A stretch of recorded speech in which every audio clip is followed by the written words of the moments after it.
પત્રાંક 105 મહાવીરના બોધને પાત્ર કોણ?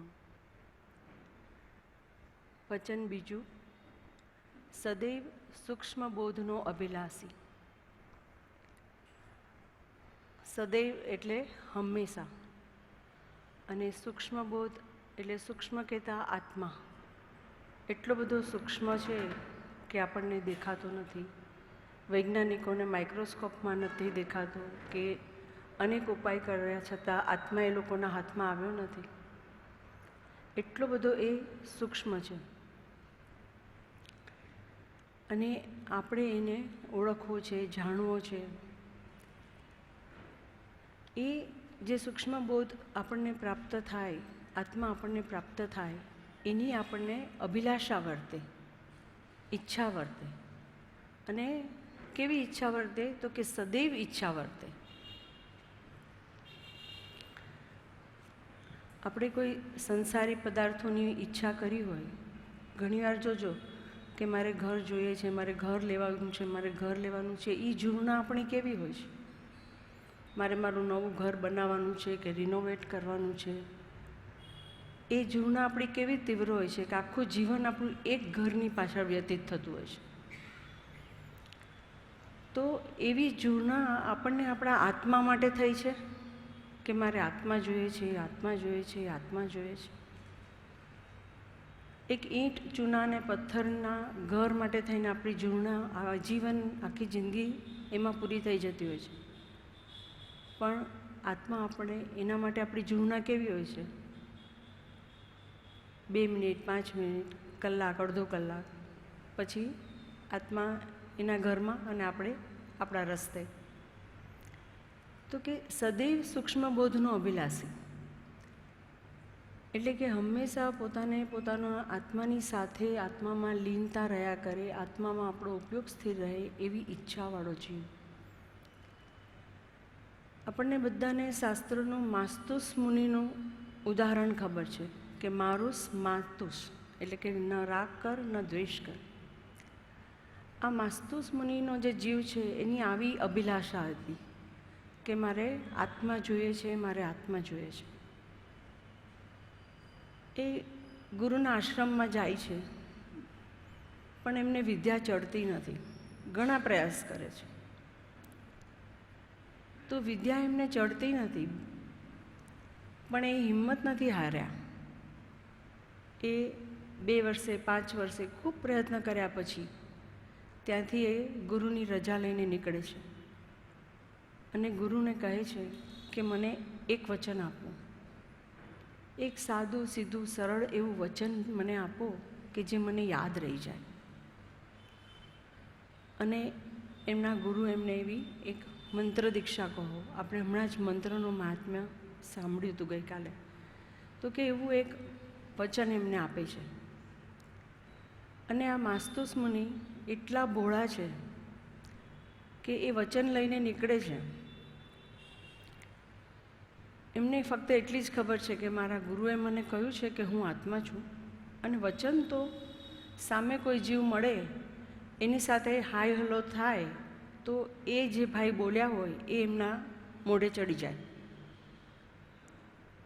એટલે વચન તો કદાચ બદલાઈ જાય, પણ અંતરમાં ખબર છે કે મને આત્મા જોઈએ છે. સૂક્ષ્મ બોધની અભિલાષા છે. એટલે ઈચ્છા ઇમ્પોર્ટન્ટ છે. વચન બદલાઈ જાય, વળી બીજાને મળે, વળી બીજું વચન થઈ જાય, ત્રીજાને મળે, વચન બદલાઈ જાય, ત્રીજું બોલવાનું ચાલુ થઈ જાય. એમ કરતાં કરતાં પણ જે ઈચ્છાનું બળવાનપણું છે ને, ઈચ્છા જે કાર્ય કરે છે ને, એ સમજવા જેવું છે કે આપણે બધાની અંદર જે આત્માના જે અનંત ગુણો છે, તો આત્મા અંદર છે, તો આત્માના અનંત ગુણો પણ અંદર છે. ખાલી આપણને ચડ્યા છે કર્મના આવરણો. અને જ્યારે એમનો લક્ષ્ય અંદર આત્મામાં છે કે મારે આત્મા જોઈએ છે, ત્યારે બહારની તો કોઈ વસ્તુ એમને સ્પર્શી જ નથી રહી. જેમ આપણે ટ્રેનમાં કલકત્તા જવા નીકળ્યા હોઈએ તો વચમાં અનેક સ્ટેશનો આવશે, પણ એ બધા પાસ થઈ જાય છે બાજુમાંથી. આપણને એ સ્પર્શતા નથી, આપણે ત્યાં અટકતા નથી, આપણે ત્યાં ચીટકતા નથી. એમ માન કહીએ ને કે એમાં બોધ શું હતો, એટલે એક બોધને કહેવા માટે આગળ પાછળ આખી વાર્તા ગૂંથવામાં આવી હોય.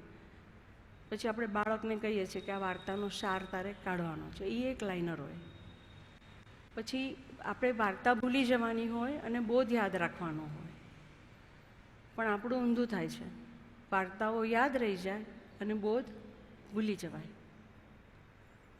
પણ આ જે ડાયમંડ છે ને એ બધા સિદ્ધાંતો છે, અને આપણી અંદર જ્યારે આત્મચિંતન થાય ને ત્યારે આપણા હાથમાં આ ડાયમંડ્સ આવે, સિદ્ધાંતો આવે.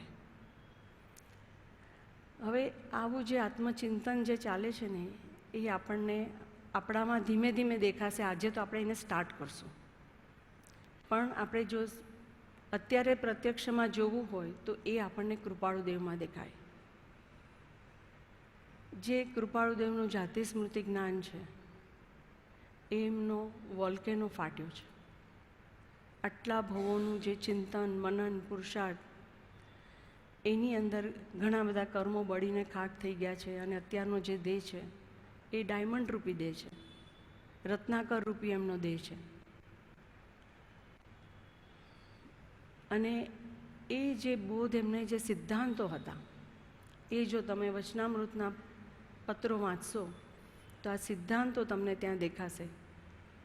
જે સિદ્ધાંતો એ લોકો જે પૂર્વના વચનામૃતો છે એમાં એ લોકોએ મોટા મોટા અક્ષરે ડાર્ક અક્ષરે આપેલા છે. એમાંથી 2-4 સિદ્ધાંતો કહીશ, બાકીના બધા ડાયમંડ્સ તમે શોધજો એટલે તમને મળે. કર્મો અમે બાંધ્યા છે માટે દોષ અમારો છે. સૌથી પહેલો સિદ્ધાંત કે કર્મો અમે બાંધ્યા છે માટે દોષ અમારો છે. બનનાર છે તે ફરનાર નથી, ફરનાર છે તે બનનાર નથી. ઉપાધિમાં સમાધિ એટલે કે કર્મથી નિવૃત્ત થવાનો જે ઉપાય છે, તો કે ઉપાધિમાં સમાધિ રાખીએ.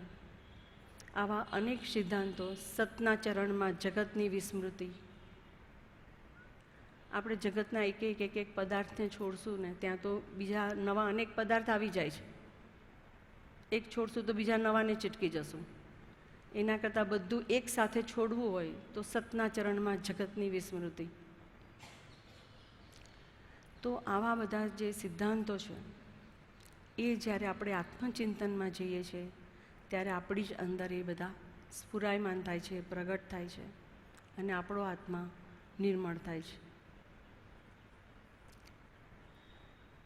ઘણું બધું વાંચતા હોઈએ, સાંભળતા હોઈએ, પરંતુ જ્યાં સુધી અમુક અંશે આત્માની પ્રતીતિ કે અનુભવ જીવને ન હોય અથવા આત્માની નજીકમાં જીવ ન હોય ત્યાં સુધી ગમે તેટલી વાર આ કે આના જેવું વાંચીએ એ બધું બળવાન કલ્યાણનું કારણ થતું નથી.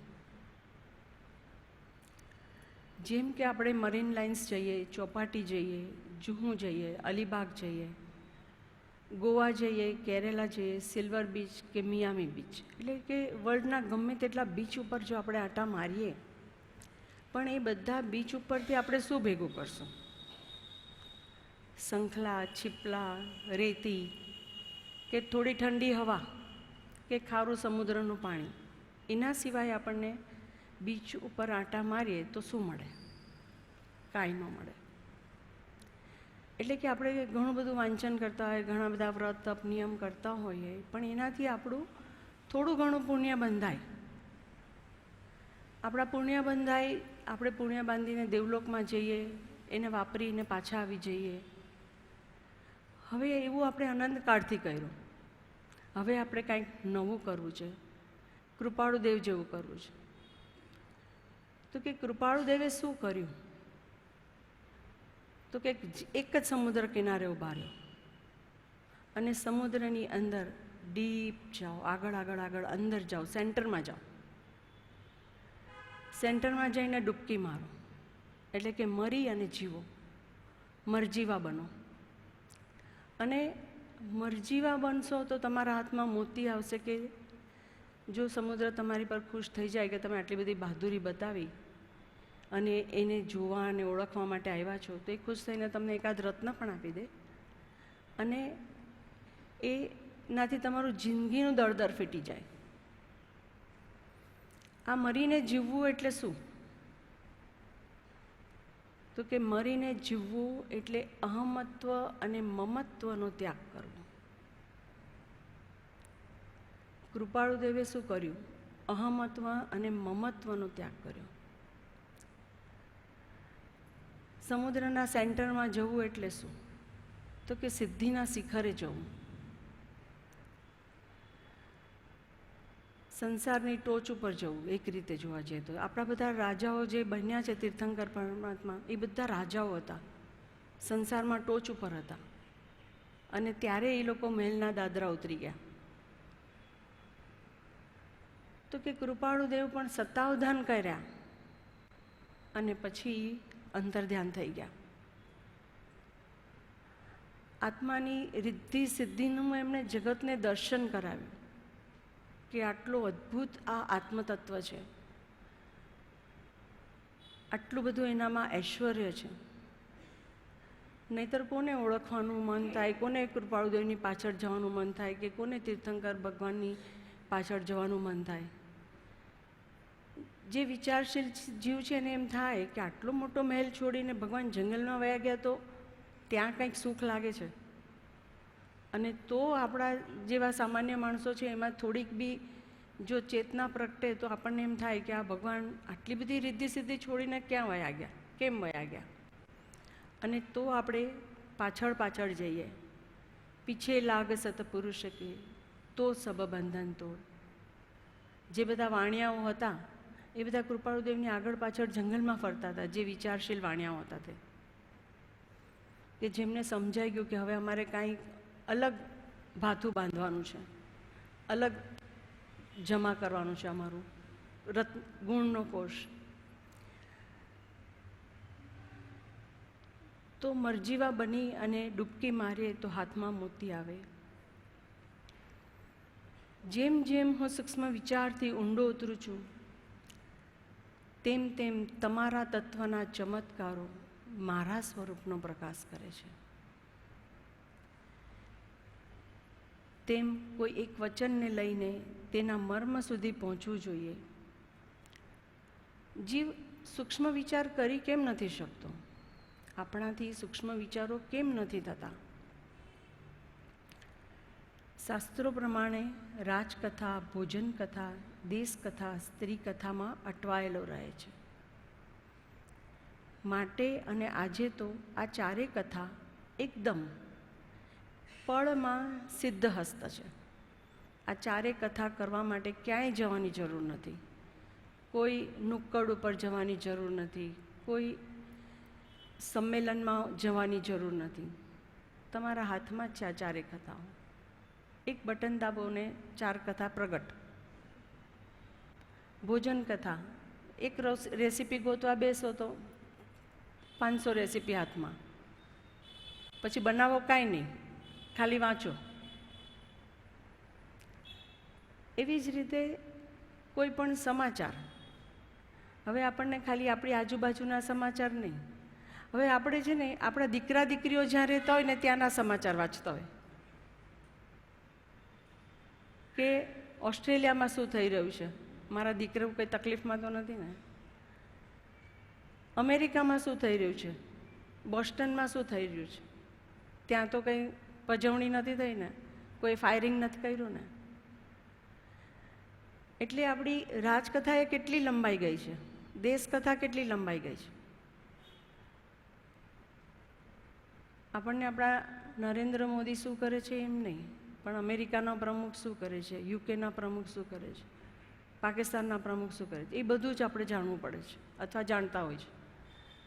તો આવું આપણી દરેક કથાઓ એટલી બધી વિસ્તરી ગઈ છે ને કે એમાંથી બહાર આવીને હું આત્મા છું એ યાદ કરવું એ દુષ્કર બની ગયું છે.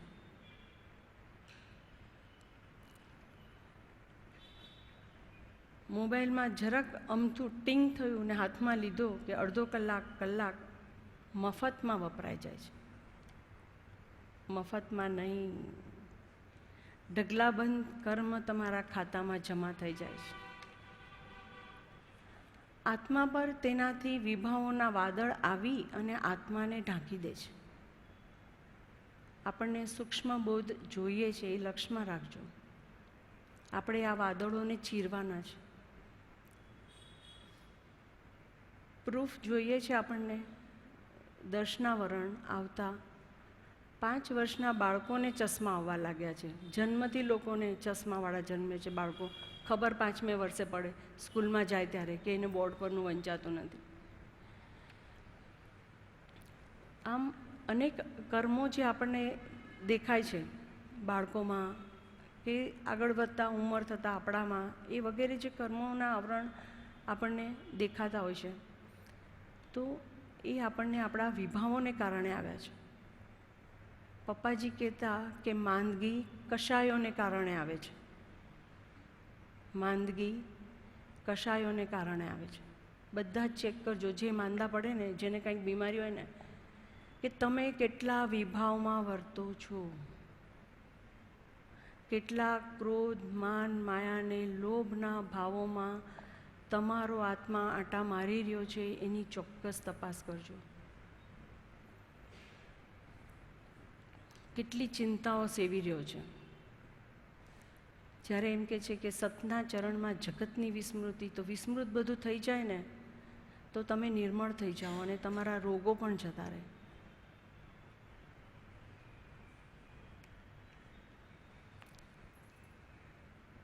વળી મોબાઈલમાં જોયેલા દેશ વિદેશના અવનવા કરતબોને જોતો જોતો જીવ તેનું જ રટણ અને ઘૂંટણ કરે છે. પછી બિચારો પોતે જ પોતામાં ગૂંથાઈ અને ખોવાઈ જાય છે. કે અનેક આપણે જે સમાચારો કે મોબાઈલની અંદર જે અનેક નવું અવનવું જોઈએ છે, પછી આપણને એ જોવાના અને માણવાના ભાવ થાય. પછી આપણે એના માટે પૈસા ભેગા કરવાની વિટંબણામાં પડીએ. પૈસા જમા થઈ જાય એટલે આપણે ટિકિટો બુક કરવાની વિટંબણામાં પડીએ. ટિકિટોને બધું પ્લાનિંગ કરવામાં આપણો ઘણો બધો 6-8 મહિનાનો તો કાળ જાય. ત્યારે આપણી એક વિદેશની ટૂર નક્કી થાય અને પછી આપણે ફરીને આવીએ ત્યારે વળી પાછા એ બધું જોઈને જે જગ્યાએ આપણે ખુશ થયા છે, જેટલો આનંદને ઠેકડા માર્યા છે, એટલા કર્મ ભેગા કરી અને પછી આપણો જીવ એક કોસેટામાં પૂરાઈ જાય છે. આવું અનંતકાળનું જે પરિભ્રમણ છે એણે આપણને એક કોસેટામાં પૂરી દીધા છે અને પછી એની અંદર એ સૂઈ ગયો છે આરામથી. જેણે ઈયળને જોઈ હોય શાક પાંદડામાં, શાકભાજીમાં, ઝાડમાં, જ્યાં ઘણી જગ્યાએ એ વસ્તુ તો ઈયળ જોવા મળી હોય, તો કે કોસેટામાં પછી નિરાંતે ઊંઘતી હોય. હવે એમાંથી બહાર ક્યારે ને કેવી રીતે આવે? તો કે આપણે બધા ક્યારે બહાર આવ્યા? જ્યારે આપણને કૃપાળુ દેવ મળ્યા અને એમણે આપણને ચટકો ભર્યો.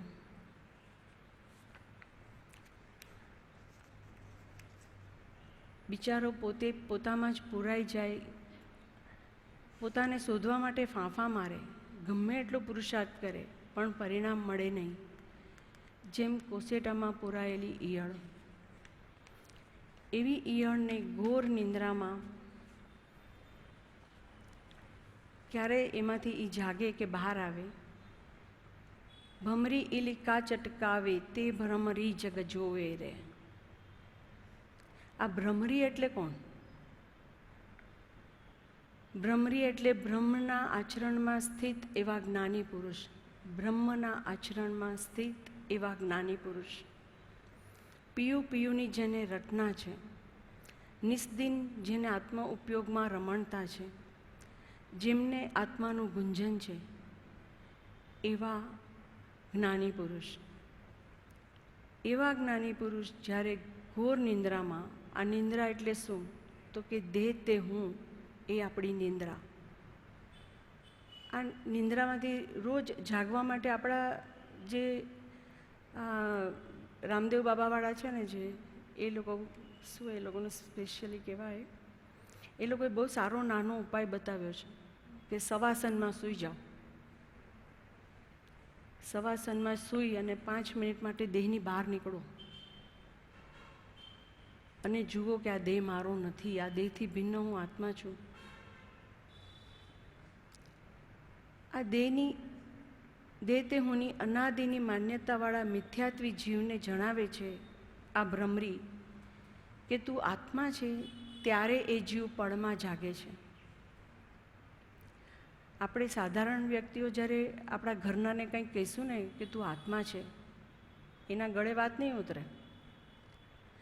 શા માટે નહીં ઉતરે? કારણ કે એ આપણું જે કર્મનું આચરણ છે, કર્મના નિમિત્તથી આપણું આચરણ છે, જે આપણો વ્યવહાર છે, એમાં હજુ ચારિત્ર મોહને કારણે જે અશુદ્ધતા રહેલી છે, એને કારણે આપણી વાત એના ગળે નહીં ઉતરે. વળી આપણને બી ખબર છે કે આપણે હું આત્મા છું 2-5 મિનિટ કરીએ છીએ અને પછી ભૂલી જઈએ છીએ, વળી દેહમાં પ્રવેશી જઈએ. જેમ સવાસનમાંથી પાછા આપણે આવી જઈએ દેહમાં, એમ આપણે થોડીક વાર આત્માનું રટણ કરી, એકાદ માળા ફેરવી, એકાદ દેવદર્શન કરી અને વળી પાછા દેહમાં પ્રવેશી અને જે આપણું વર્તન થતું હોય એને કારણે આપણા ઘરનાઓને ઘણી વાર લાગે. પણ જ્યારે જ્ઞાની પુરુષ આ વચન કહે ને કે જે નિસ્દિન આત્મા ઉપયોગમાં રહે છે, બસ તો એમના વચનની અસર થાય જીવને. એટલે કે ભ્રમરી ઇલિકા ચટકાવે તે ભ્રમરી જગ જોવે રે. જીવ તો હંમેશા રોતો રોતો, દુઃખના રોદણા ગાતો ગાતો હંમેશા પ્રભુ પાસે આવે છે અને પ્રભુ જગાડે છે, ચટકાવે છે. કર્મ અમે બાંધ્યા છે માટે દોષ અમારો છે, કર્મ તે બાંધ્યા છે માટે દોષ તારો છે. અને જ્યારે આ ભગવાન આપણને ચટકાવે ને ત્યારે હંમેશા નિમિત્તને દોષ દેનારા આપણે. આપણી ગાડીનો એક્સિડન્ટ થાય ને તોય આપણે સામેવાળાને રાડો પાડીએ, દેખાતું નથી, ગાડી આમ ચલાવાય એમ આપણે રાડો પાડીએ અને સામેવાળો આપણને રાડો પાડે અને બંનેમાં ખબર જ ન પડે ફોલ્ટ કોનો હતો. બંને બીજાનો જ દોષ માને. એટલે કે હંમેશા નિમિત્તને દોષ દેનારો જીવ ચમકે છે આ ચટકાથી. બીજાને, પરિસ્થિતિને, પ્રારબ્ધને દોષ દેનારો જીવ પહેલી વાર અંતરમાં ડોક્યું કરે છે, પહેલી વાર એના પુરુષાર્થની શરૂઆત થાય છે અને એને દેખાય છે ભાવ અને વિભાવ કરી દેવલોકનું પુણ્ય ઉપજાવનાર પણ પોતે જ છે. એટલે પહેલી વાર તો જીવને પોતાનું કર્તાપણું સમજાય છે. જે આત્માના 6 પદમાં આવે છે કે જીવ કર્મનો કર્તા છે, ભગવાન કાંઈ એને આપતા નથી ઉપરથી. અને પોતે જ નરકનું પાપ બાંધનાર પણ પોતે જ છે. એટલે કે પોતાના દરેક ભાવને આપણે ચેક કરવાના છે. આ ભાવને આપણે સરખા, સવળા અને શુદ્ધતા તરફ લઈ જવાના છે. અંતરનું સુખ અંતરની સમશ્રેણીમાં છે, બાહ્યમાં શોધવાથી નહીં મળે. અંતરનું સુખ આપણી જે સમશ્રેણીઓ હોય એમાં છે. તેથી જેને મહાવીરનો બોધ જોઈતો હોય, પામવો હોય, જેને મહાવીર જેવા કે કૃપાળુદેવ જેવા બનવું હોય, એમણે સદાય સૂક્ષ્મ બોધની અભિલાષા રાખવી. સદાય મારે મારો આત્મા જોવો છે, જાણવો છે, હું આત્મા છું એનું રટણ કરવું. જેમ સંસારમાં કોઈ વાતનો તાગ મેળવવા, સાચી વાત શું છે એ જાણવા આપણે પ્રયત્ન કરતા હોઈએ. ક્યાંક ઝઘડો ચાલતો હોય, ઉપર નીચે તક કોઈના ઘરમાંથી અવાજ આવે તો આપણા કાન સરવા થઈ જાય ત્યાં શું ચાલે છે એ જાણવા માટે. ત્યારે આણે આમ કહ્યું છે માટે આનો અર્થ આમ થાય. હવે સામેથી કોઈ વ્યક્તિ કંઈક સિમ્પલ કીધું હોય ને તોય આપણને આપણે જે ચશ્મા પહેરેલા હોય ને તો એની વાત ઊંધી દેખાય. બોલે છે કાંઈ પણ એના પેટમાં કાંઈ બીજું છે. હાથીના દાંત દેખાડવાને ચાવવાના જુદા છે. આમ સંસારમાં આપણી વિચાર શક્તિ ચાલે, કારણ કે આપણને ટેવ છે ને એવી. એટલે પણ જો હમણાં કૃપાળુદેવનું વચનામૃત આપીએ, એક સાદો સીધો 3-4 લાઈનનો પત્ર પણ આપીએ તો અમને વિચાર નથી આવતા, અમને સમજાતું નથી અને પુસ્તક બંધ થઈ જાય, અમને રસ નથી આવતું, કાંઈ ખબર પડતી નથી અને પુસ્તક બંધ થઈ જાય. પણ ના, અહીંયા તમે તાગ મેળવવા બેસો. કૃપાળુદેવ શું કહેવા માંગે છે બસ એ ભાવના કરો, સમજવા પ્રયત્ન કરો. એકવાર, 2 વાર. પેલું કહે છે ને, કરોડિયા જેવો જીવ પણ 7 વાર ચડે છે. તો આપણે એટલું નાનું સૂક્ષ્મ ક્ષુદ્ર જંતુ જો 7 વાર પ્રયત્ન કરતું હોય તો આપણે તો માણસ છીએ, માનવી છીએ. સૌથી આમ દુનિયાની શ્રેષ્ઠ કૃતિ, અમૂલ્ય એવો આપણે કહે છે મનુષ્ય દેહ. તો આપણે થોડા વધારે પ્રયત્ન ન કરી શકીએ કૃપાળુદેવને સમજવા કે ઓળખવા?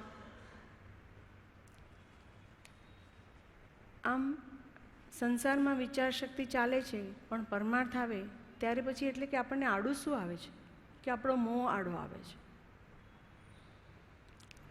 84 લાખ જીવાયોનીમાં ફર્યા છીએ તેના સંસ્કાર આડા આવે છે.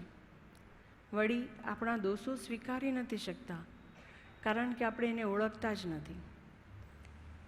અને ઓળખતા નથી એટલે નહીં, દોષોને ઓળખતા નથી એટલે આપણને નથી સમજણ પડતી એમ નહીં, કારણ કે આપણે આત્માનું અચિંત્ય મહાત્મ્ય જાણ્યું નથી. આપણને કોઈ વસ્તુ જો ઇમ્પોર્ટન્ટ લાગે, આપણે પેલો અત્યારે શું છે એપલનો મોબાઈલ, એ કેવો ઇમ્પોર્ટન્ટ લાગે છે,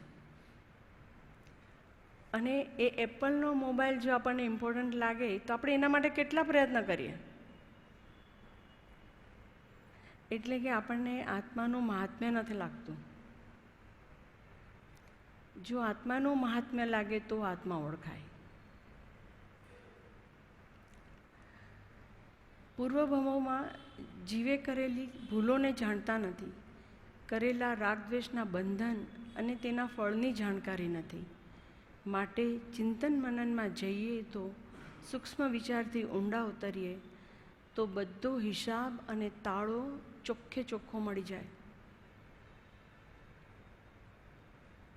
અને આ હિસાબ અને તાળો ચોખ્ખે ચોખ્ખો મળી જાય એ આપણે જોવું હોય જો કૃપાળુદેવના જીવનમાં, તો એક પ્રસંગ એવો છે કે કૃપાળુદેવને જે ધંધા અર્થે મુંબઈમાં બિરાજતા હતા ત્યારે પોતાની પેઢી ઉપરથી સાંજના ઉતરતા બાજુવાળી પેઢીના ભાઈ એમની સાથે થઈ ગયા અને બંને જણા સાથે નીચે ઉતર્યા. સાથે નીચે ઉતર્યા ત્યારે ત્યાં એક ભિખારી આવ્યો. એણે આ બંને પાસે ભીખ માંગતા કંઈક આપવા કહ્યું. અને ત્યારે કૃપાળુદેવે એક ક્ષણ એ ભિખારી તરફ દ્રષ્ટિ નાખી અને બાજુની પેઢીવાળા ભાઈના હાથમાંથી એમનો બટવો લઈ લીધો અને એ બટવો એમણે એ ભિખારીને આપી દીધો. ત્યારે તે ભાઈ બોલ્યા કે અરે રાયચંદભાઈ, આ શું કરો છો? આખા દિવસના આવેલા વ્યાપારના વકરાની રકમ છે. ત્યારે કૃપાળુદેવે જણાવ્યું કે પૂર્વભવમાં જ્યારે તમે આની પાસેથી પૈસા લીધા હતા ત્યારે હું સાક્ષીમાં હતો. અમે વચમાં સાક્ષીમાં હતા. તે નાણાં તમે ચૂકવ્યા નહોતા, તે અત્યારે ચૂકવાઈ ગયા. તો એ ભાઈની પોટલીમાં કેટલા પૈસા હતા એ કૃપાળુદેવના જ્ઞાનમાં છે. આ ભિખારીને વ્યાજ સાથે કેટલા પૈસા આપવાના છે એ ખબર છે. એ કૃપાળુદેવે લઈને એમને આપી દીધા. તો આવા ચોખ્ખે ચોખ્ખા તાળા આપણને મળી જાય. પણ જો અત્યારે આપણી પાસે ભલે જ્ઞાનના આવરણ હોય, પણ જો તમને એમ લાગે કે સામેવાળો જીવ મારી પાસે કંઈક અપેક્ષા રાખે છે, તો તમારાથી બનતી એની અપેક્ષાઓને સેટિસ્ફાઈડ કરવા પ્રયત્ન કરજો. બનતી કહું છું, ફોર્સફુલી નહીં, જબરજસ્તી નહીં, પણ તમારી શક્તિ પ્રમાણે તમારી આજુબાજુના જીવોની જે ઈચ્છા હોય ને એ તમે આપવાનું ટ્રાય કરજો. કદાચ 1 વાર આપશો, 2 વાર આપશો, કદાચ 50 અને 100 વાર આપવું પડશે, પણ ક્યારેક તો એ ખાડો પૂરાશે ને. તમને એમ થશે કે ક્યાં સુધી આપવાનું, પણ તમે કેટલા ભાવોથી કેટલું લઈને આવ્યા છો એની પાસેથી. તો આ જન્મની અંદર એને નિષ્કામપણે આપવાનું રાખજો, ફળની અપેક્ષા સાથે નહીં. એ જીવને તમારાથી બંને એટલું નિષ્કામપણે આપવાનો પ્રયત્ન કરજો. સાથે સાથે ભાવના કરજો કે તને પણ કારણ કે આપણે તો આત્મા આપણો કાંઈ પણ ખાલી હાથે જ જવાનો છે. એ આપણને તો હવે સમજણ પડી ગઈ છે. તો પછી હવે આપણને આપવામાં કચકચ કે તકલીફ છે નહીં, નિષ્કામપણે આપજો. અને સાથે સાથે ભાવના કરજો કે તને પણ સદગુરુનો યોગ પ્રાપ્ત થાય, તને પણ આત્મકલ્યાણની પ્રાપ્તિ થાય, એવા શુભ ભાવ સાથે આપજો. અને તમને થોડા વખતમાં પરિણામ મળશે જ. તમારા ઋણોથી તમને મુક્તિ મળશે.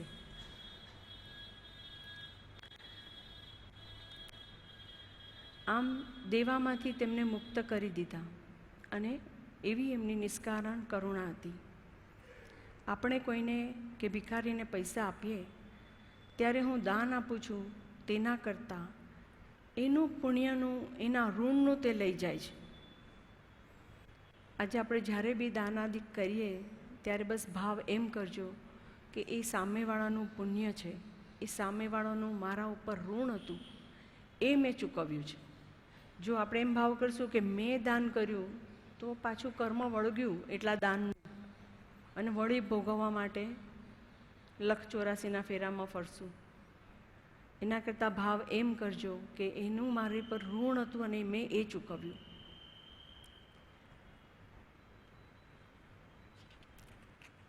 પોતાના પુણ્યનું એ લઈ જાય છે.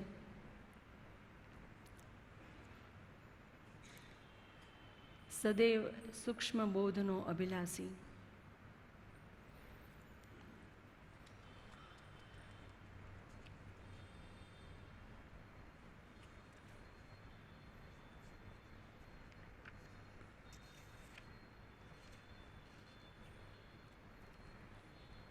આ જ્યારે આપણે સદૈવ સૂક્ષ્મ બોધના અભિલાષીમાં આપણે ઊંડા ઉતરીએ તો ક્ષમાપનાના પાઠમાં એ પેરેગ્રાફ તો પાછળ છે, પરંતુ હે ભગવાન હું બહુ ભૂલી ગયો એમ ભગવાનને સંબોધન કરતાં કરતાં જીવ આગળ વધે છે.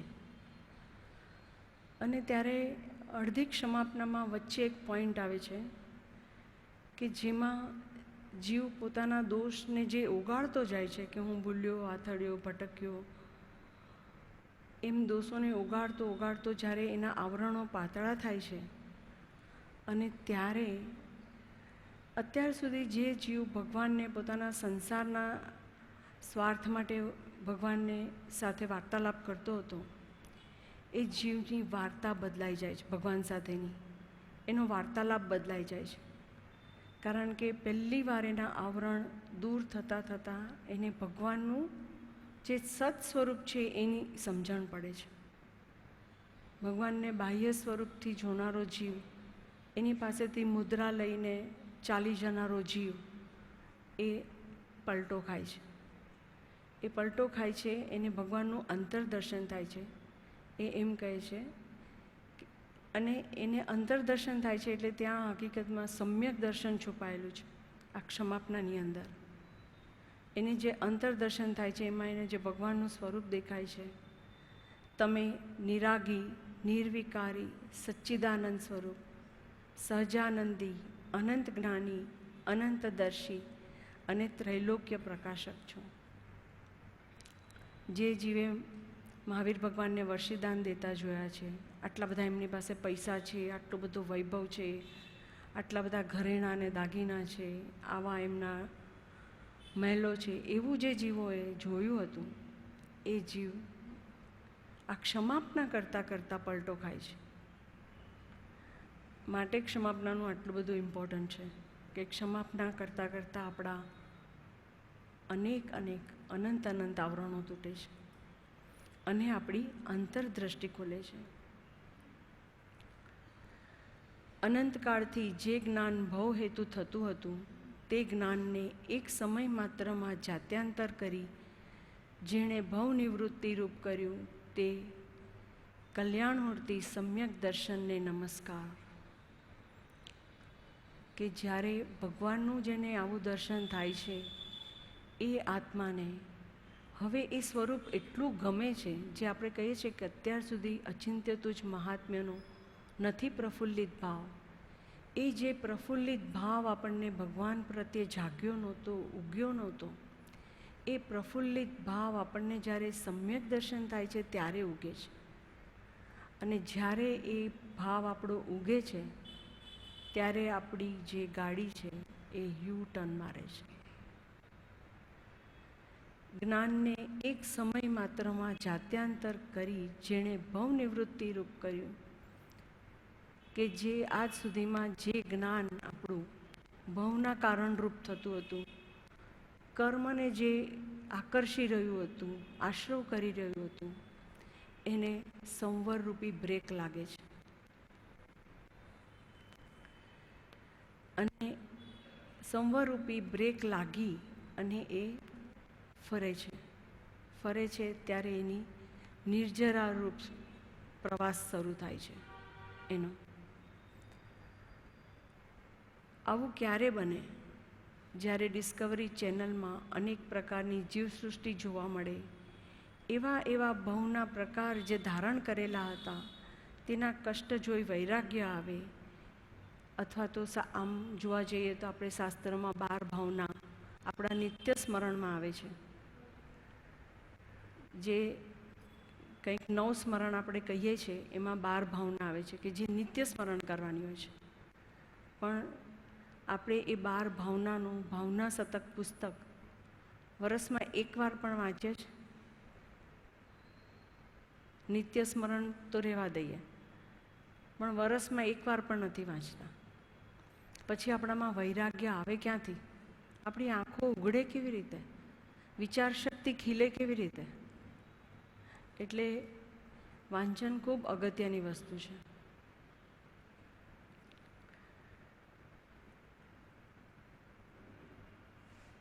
એ 12 ભાવનાની અંદર આવી ઘણી જ વાતો છે. આપણે અસુચિ ભાવના કહીએ, અનિત્ય ભાવના કહીએ, અશરણ ભાવના કહીએ, કે જેનાથી આપણને વૈરાગ્ય જાગે. તેના કષ્ટ જોઈ વૈરાગ્ય આવે કે વિવિધ પ્રકારના વિભાવોથી મારો આત્મા પણ આવા પ્રકારના દુઃખ વેઠી સહન કરી અહીં આ મનુષ્ય ભાવમાં ઉત્તમ કુળમાં અને ઉત્તમ ધર્મને પામ્યો છે. વિચારતા સમજાશે કે એવા ભાવમાં અજ્ઞાનવશ અનેક જીવ હિંસા પણ આપણાથી થઈ છે. સિંહનો ભાવ હોય તો આખા જન્મ દરમિયાન, આયુષ્ય દરમિયાન એ કેટલા નાના નાના પ્રાણીઓને ખાઈ ગયો હશે.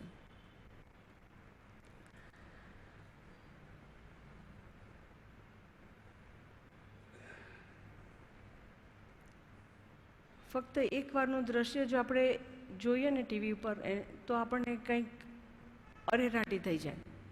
તો એવું આપણા જીવે આયુષ્ય પર્યંત કર્યું છે. એક સિંહ છે, એણે હરણને માર્યું હોય, આખું સિંહનું કુટુંબ સિંહણના બચ્ચાઓ મિજબાની જમતા હોય, રીતસર જીભ વડે ચાટતા હોય રક્તને. અને ત્યારે હરણ પાસે તો એનેસ્થેસિયા પણ નથી, અને કોઈ તમને કચડ કચડ કચડ ચાવતું હોય, ફાડતું હોય, ચીરતું હોય, તો કેવી વેદના હશે એની આંખમાં. અને એ વેદનામાંથી કેવો ક્રોધ એને જન્મતો હશે, કેવા ભાવ એને થતા હશે, અને એ ભાવને કારણે એ કેવા કર્મ બાંધતું હશે, અને ભવના પ્રકારો એ ધારણ કરશે. એ પણ સિંહ બનશે અને અનેક પ્રાણીઓને ખાશે. એની આંખોમાં રીતસર તમને દેખાશે કે એકવાર હું સિંહ થઈશ અને તને ફાડી ખાઈશ.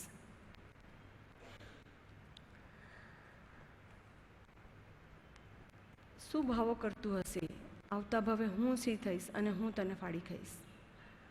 અને પરંપરાએ એ સિંહ ધીમે ધીમે નીચી ગતિમાં જતો જતો જતો એકેન્દ્રિયપણાને પામી જાય.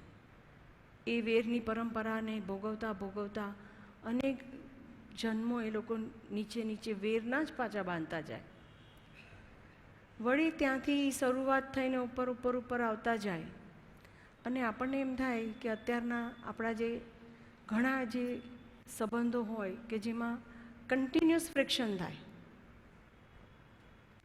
સાસુ વહુ, દેરાણી જેઠાણી, નણંદ ભોજાઈ, બે પાર્ટનર્સ, ઘણીવાર બે ભાઈઓ પણ, પાર્શ્વનાથ ભગવાનના જ જીવનમાં છે કે બે ભાઈઓ પણ, પછી કેટલા 8-8 બહુ સુધી ફ્રિક્શન છે. ક્ષમાપના થાય પણ ઉપર તળિયે આવેલા જેટલા કર્મ છે કદાચ એનો સફાયો થાય, અંદર પડેલાનો બાકી રહી જાય, વળી બીજો ભાવ થાય, વળી ત્રીજો ભાવ થાય અને ધીમે ધીમે તળિયામાંથી ઉપર ઉપર આવતા આવતા છેલ્લે કર્મ છેક મૂળિયા સુધી આવે અને ક્ષય થાય, એ 8મા ભવે. તો આવા જે ફ્રિક્શનવાળા જે સંબંધો છે એ આવા સંબંધો છે. સાપને નોળિયો, કૂતરોને બિલ્લી, ઉંદરને બિલ્લી, એ બધા સંબંધો જે છે અત્યારે, તો જ્યારે મનુષ્ય ભાવમાં આવીએ ત્યારે એ જ બધા સંબંધો આવા સંબંધો હોય. તો આપણે આખું જન્મારો આપણો એની પાછળ જાય છે એ કર્મને ક્ષય કરતાં કરતાં. પણ ધીરજ રાખીને જો આપણે સમજણ આવી અને પ્રગટાવી તો એ જીવની ક્ષમા માંગતા માંગતા ધીરજથી એ કર્મ આપણું ચોક્કસ ક્ષય થાય અને આપણી ચોક્કસ નિવૃત્તિ થાય. હવે આપણે કર્મ બાંધવું છે, આગળ કેરી ફોરવર્ડ કરવું છે કે આપણે એમાંથી બહાર નીકળી અને સિદ્ધ ભગવાન બનવું છે, એ આપણા જ હાથની વાત છે. કારણ કે દેવલોકના સુખને ભોગવનાર પણ અને બાંધનાર પણ આપણો જ હાથમાં છે અને નરકના દુઃખને ભોગવનાર કે બાંધનાર આપણો જ હાથમાં છે. અને આ સમ્યક દર્શન છે એ આપણને એ વસ્તુમાંથી છોડાવે છે.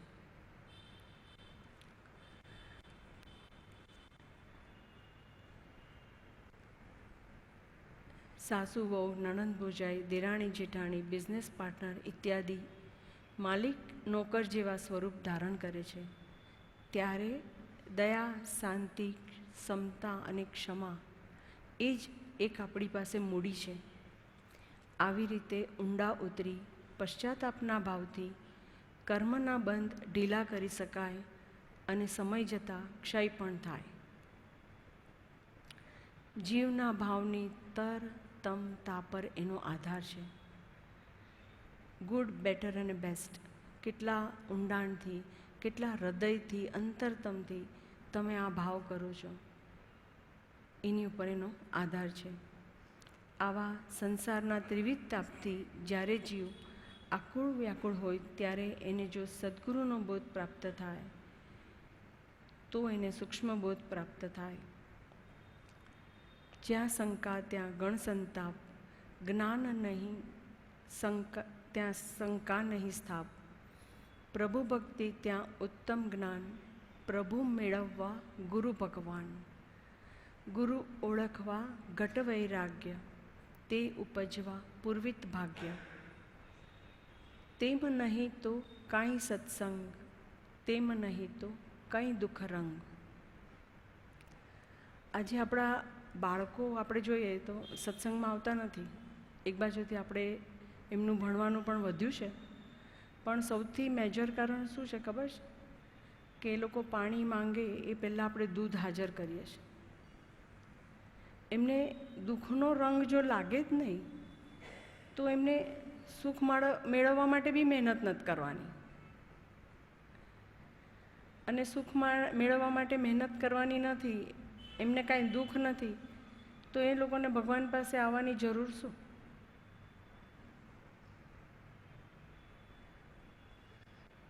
તો આપણે વિચારણા કરવી કે આપણે આપણા બાળકોને લાવવા છે આ માર્ગમાં, તો આપણે થોડું દુઃખ એમને પડવા દઈએ, થોડો તડકો એમને લાગવા દઈએ.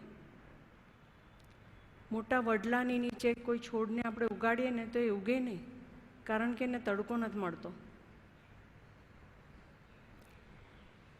એક અલ્ટિમેટ ગિફ્ટ કરીને એક બુક છે ફોરેનના ઓથરની, પણ બહુ સુંદર વાત હતી એમાં કે મલ્ટી મિલિયનર વ્યક્તિ અનેક ફાર્મ હાઉસ, અનેક બિઝનેસીસ, અનેક બંગલા અને અનેક વસ્તુ એટલે પ્રોપર્ટીઝનો માલિક, 75 યર્સનો, એ જ્યારે મરણ પથારી પડે છે ને એને જ્યારે વિલ લખે છે અને વિચારણા કરે છે ને, ત્યારે એને એમ થાય છે કે હું મારા કુટુંબીજનોને સુખ આપવું એ ભાવનામાં મેં એમને સાવ એદી, આળસુ ને પ્રમાદી બનાવી દીધા.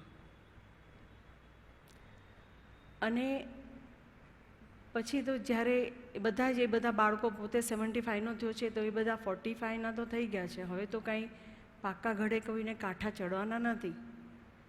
ત્યારે એ પોતાનું વિલ બનાવે છે, બધાના નામે એ અલગ અલગ વસ્તુઓ મૂકે છે, કારણ કે હવે એ બધા જીવન કેવી રીતે જીવશે? તો કે જે પ્રોપર્ટીઝ એ લોકોના નામ પર કરી છે એના વ્યાજમાંથી એ લોકોનું જીવન નિર્વાહ થાય એવી બધી એ વ્યવસ્થા કરે છે. પરંતુ એને પોતાના એક ભત્રીજામાં કંઈક સ્પાર્ક દેખાતો હતો કે આ કંઈક કરશે, એનામાં કંઈક યોગ્યતા અને પાત્રતા છે. અને એના માટે છે ને 30 થી 35 જેટલી પેલી હર્ડલ રેસ હોય ને એવી બધી મૂકે છે શરતો.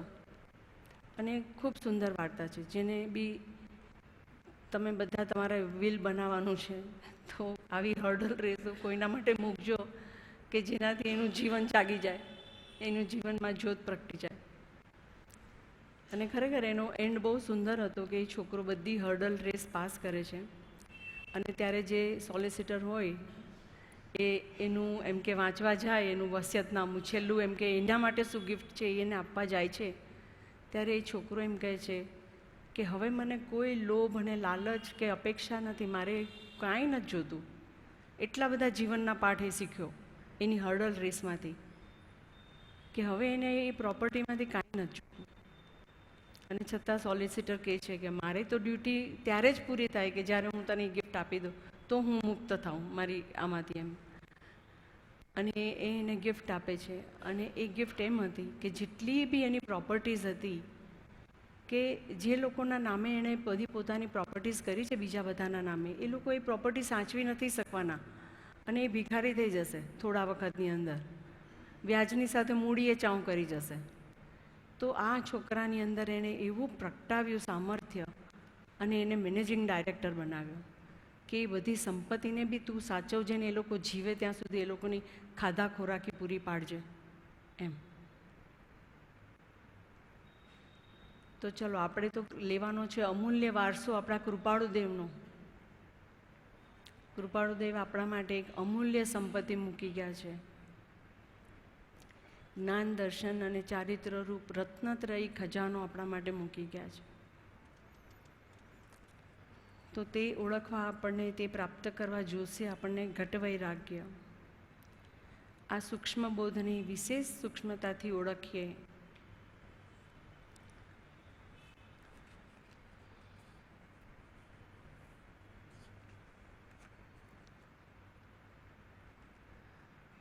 આગળ જીવની જે દશા જણાવી છે એ દશા પ્રાપ્ત થાય અને દશામાં આ બોધ મૂકવામાં આવે તો પરિણામ પામે. એટલે કે સદગુરુ આપણામાં બોધ ક્યારે મૂકી શકે? સદગુરુ જે દિવસે મળે એ જ દિવસે આપણી યોગ્યતા અને પાત્રતા જો બ્રહ્મચારીજી જેવી હોય તો તરત મૂકી શકે.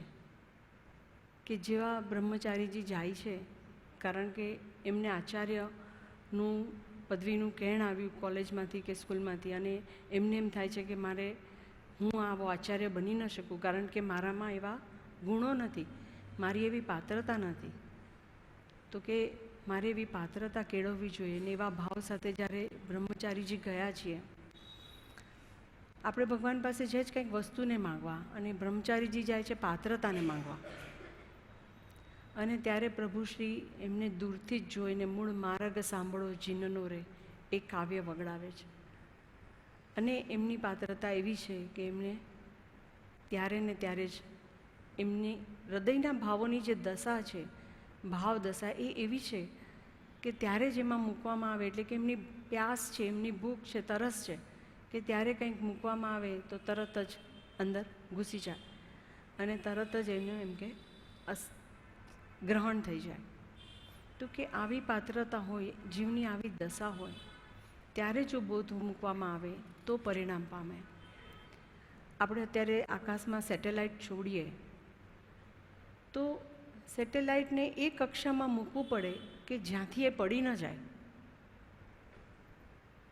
કોઈક એવી કક્ષા કે ક્યાં આગળ આ ગ્રહ કેવી રીતે આકાશમાં લટકેલા હશે. વિચાર કરવા જેવો છે કે કાગળ આપણે હમણાં અહીંયા મૂકશું તો પડીને નીચે આવી જાય છે, ત્યારે આ ગ્રહો કેવી રીતે આકાશમાં, આટલા વજનદાર ગ્રહો આકાશમાં તરી રહ્યા છે કે ફરી રહ્યા છે. તો એમ કે છે કે જે આપણું આ લોકનું અમુક સ્તરની ઉપર જ્યારે એને મૂકી દેવામાં આવે ત્યારે ત્યાં કદાચ હવાનું પડ જે છે, ધર્માસ્તિકાય અધર્માસ્તિકાયનું પડ છે, એ કદાચ એટલું બધું પાતળું કે થીન છે કે ત્યાં મૂકેલી વસ્તુ ડ્રોપ નથી થઈ જતી. તો એવી રીતે આપણો આત્મા, આપણે એમ કહીએ કે ઘણા બધા કશાયને વિષયથી ભરેલો હોય અને ત્યારે કંઈક બોધ મૂકવામાં આવે તો એ ઢોળાઈ જાય, પણ ખાલી હોય, અવકાશવાળો હોય અને ત્યારે કંઈક બોધ મૂકવામાં આવે તો એ પરિણામ પામી જાય. તો કે આવી દશામાં જ્યારે જ્ઞાનીઓ કંઈક બોધ આપણામાં મૂકે ત્યારે એ પરિણામ પામે છે. ઓમ શાંતિ શાંતિ શાંતિ.